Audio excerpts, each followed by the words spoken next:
Hello and welcome back to Digital Assets Daily. Good morning, good afternoon, or good evening, wherever you are in your corner of the world.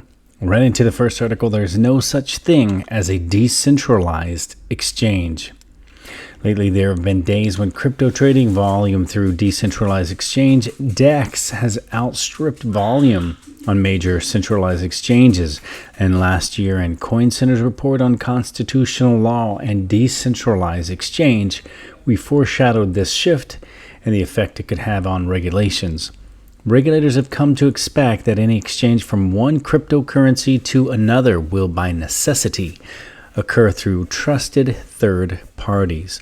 While this is unlikely to change with regard to exchanges between sovereign currencies and cryptocurrencies, due to the need for a trusted legal entity to maintain banking relationships in order to deal in sovereign currencies, it will soon no longer be the case for exchanges between cryptocurrencies and any other assets that are similarly blockchain-based. So thanks in large part to enthusiasm for new Ethereum-based decentralized finance DeFi projects, the shift is happening even more rapidly than we thought. What should you know about the intersection of decentralized exchange and U.S. regulatory policy? And first, if a decentralized exchange is truly decentralized, and I can't stress that caveat enough, then grammatically it's an action, not a thing, a verb and not a noun. I make a decentralized exchange, not I use a decentralized exchange. When I use free software and an open blockchain network to trade one token for another directly with another trader, then I am engaged in decentralized exchange and action, just as I might engage in running or paying. We have this habit of saying that a DEX is a thing rather than an action because we are stuck in a centralized services frame of mind.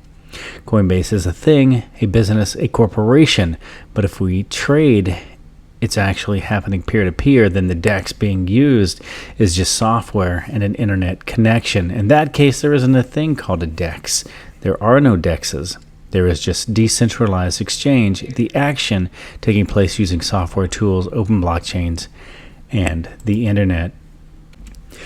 So next article, the DeFi may push governments to adopt CBDCs, and decentralized finance is 2020's top story in blockchain and cryptocurrency. It brings Wall Street sophistication to the nascent but maturing industries. Unlike Wall Street, fintech innovators are designing an open source, permissionless universe that is borderless and non-sovereign, frictionless and cheap, and functions without intermediaries and central authorities.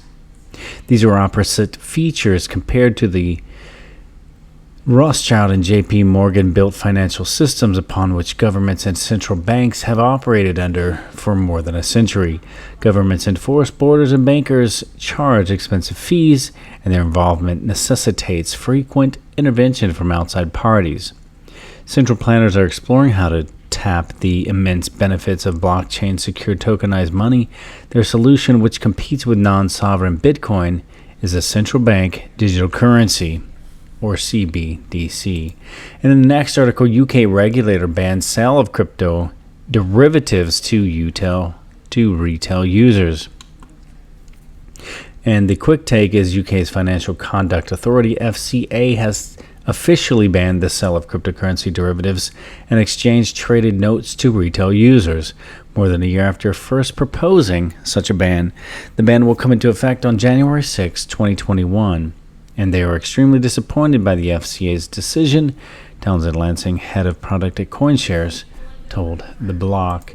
In the next article, the U.S. Congress is considering a bill that would significantly boost blockchain's legitimacy in a court of law. Congressional Blockchain Caucus co-chair Rep. David Schweikart has introduced a bill that will recognize digital signatures created through blockchain as valid and enforceable under federal law. Since the Electronic Signatures in Global and National Commerce Act, also known as the e-signature bill, was signed into law in October of 2000, Digital signature is used to remotely sign legal documents in heavily regulated industries have been recognized as equally legally binding and valid as traditional signatures written with ink on paper. Introduced to the House Committee on Energy and Commerce on October 2nd by Rep. Schweikart, the H.R. 8524 seeks to modify the current e-signature bill to include digital signatures created on blockchain platforms. To amend the Electronic Signatures in Global and National Commerce Act to clarify the applicability of such act to electronic records, electronic signatures, and smart contracts created, stored, or secured on or through a blockchain to provide uniform national standards regarding the legal effect, validity, and enforceability of such records, signatures, and contracts, and for other purposes. So according to Harvard Law, there is currently no federal law that addresses the enforceability of a smart contract. Just like any contract, smart contracts must rely on different state laws to be held enforceable. But if signed into law, the H.R. 8524 will provide a uniform statutory framework that enforces the legal effect and binding nature of a smart contract across state borders.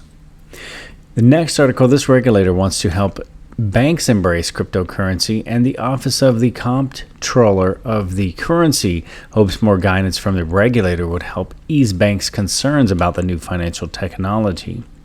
So the Office of the Comptroller of the Currency is hoping more regulatory guidance will help traditional banks warm up to cryptocurrency. The Treasury Department unit, which supervises national banks and federal savings associations, has issued interpretive letters in recent months to spell out its view of how traditional financial institutions can do business involving digital currencies. The agency is trying to counter the perception held by some traditional banks that transactions involving cryptocurrencies present heightened risks that require lengthy and expensive due diligence checks. They feel like the whole crypto world is a bit too risky for them, and many of them are reluctant to dip their toes in the water, said Daniel Stepano, a partner at law firm Buckley LLP and previously a deputy chief counsel at the OCC. On the next and final article of this video, ECB is to explore cross-currency instant payments. The ECB will instigate whether and how target instant payment settlements, the TIPS, could support payment transactions across different currencies. The investigation will begin as of October 2020 in collaboration with Sveriges Riksbank.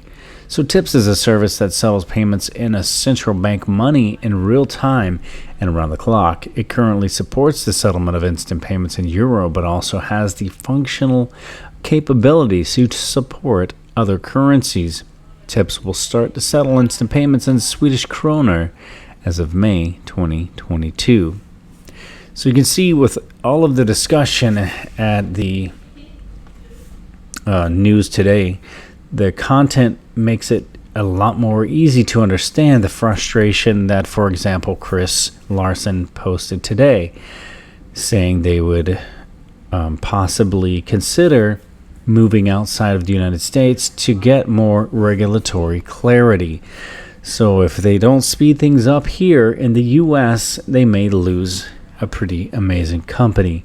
I don't see that happening in my personal opinion, because right now they are the superstar company that is US based. And if they were to leave, the two major assets that perform the similar capabilities would be Ripple's XRP and Stellar's XLM. So if Ripple did leave, that would leave the doors wide open for Stellar to fill the void, although I have always believed they work side by side and not against each other. As we've shown, they have different focus and are in different lanes. I want to leave you with a final thought. Let us make our future now, and let us make our dreams tomorrow's reality. This is not financial advice. It is for entertainment purposes only. Much love, and we will catch you in the next one.